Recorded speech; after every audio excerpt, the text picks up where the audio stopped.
1 Kings, chapter 7.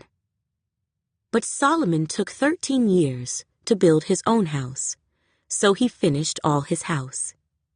He also built the house of the forest of Lebanon.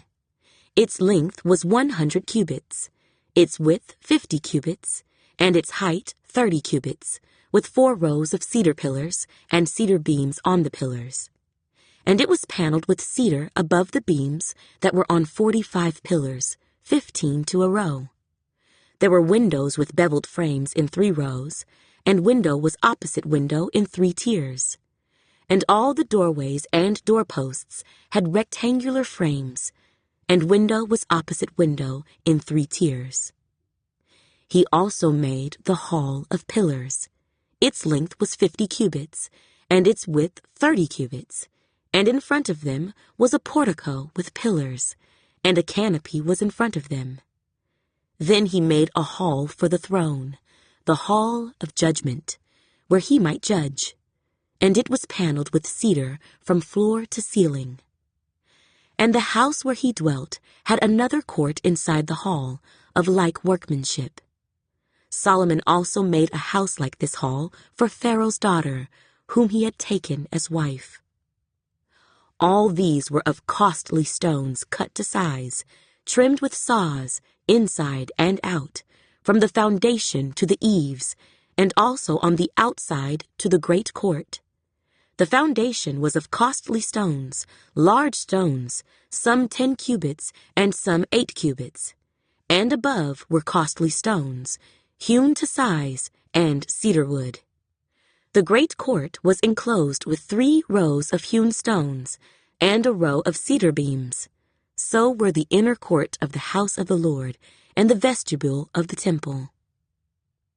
Now King Solomon sent and brought Hiram from Tyre. He was the son of a widow from the tribe of Naphtali, and his father was a man of Tyre, a bronze worker.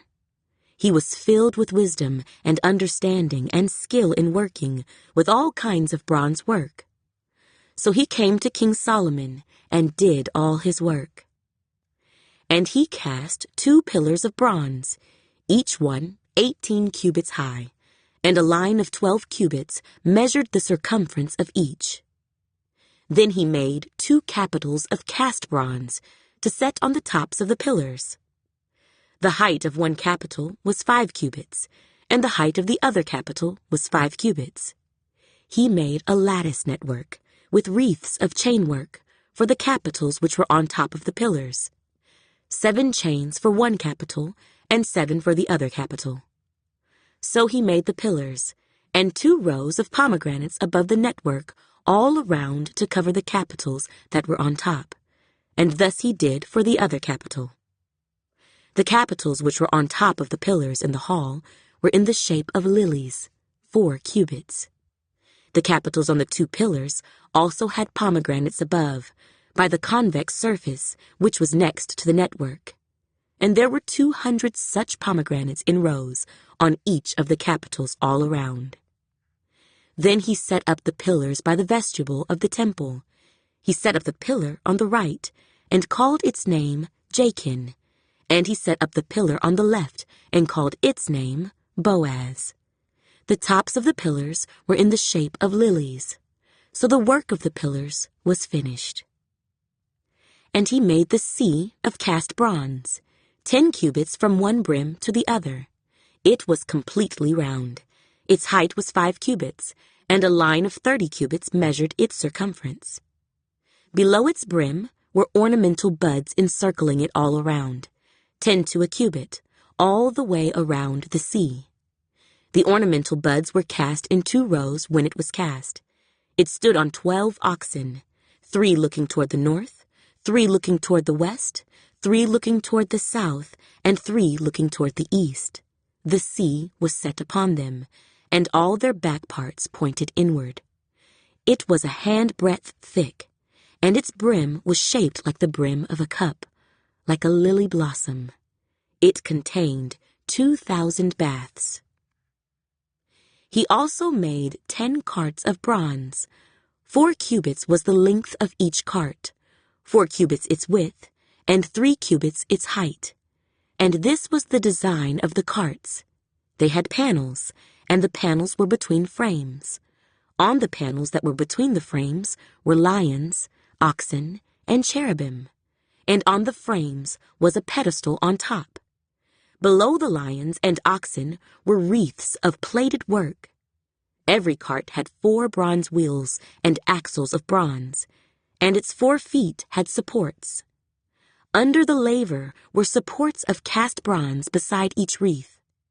Its opening inside the crown at the top was 1 cubit in diameter, and the opening was round, shaped like a pedestal, 1.5 cubits in outside diameter, and also on the opening were engravings, but the panels were square, not round.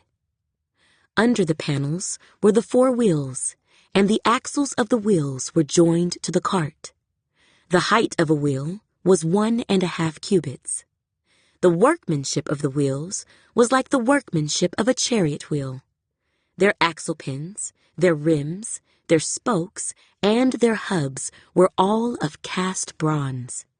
And there were 4 supports at the 4 corners of each cart.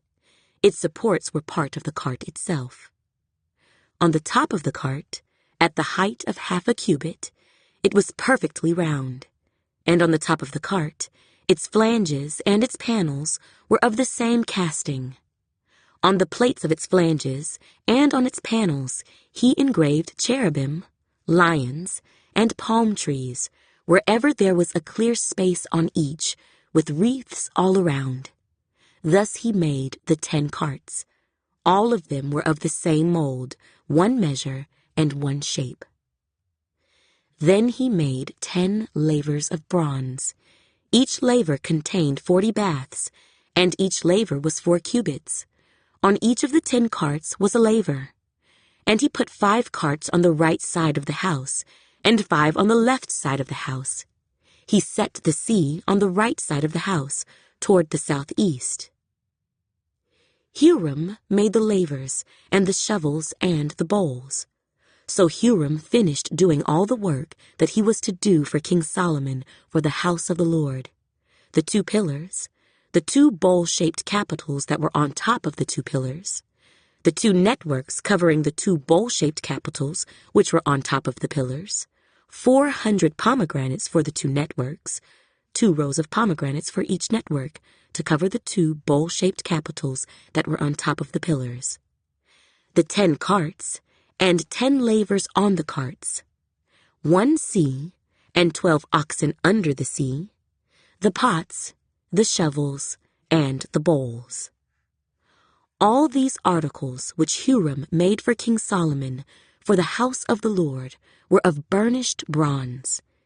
In the plain of Jordan, the king had them cast in clay molds between Succoth and Zaratan.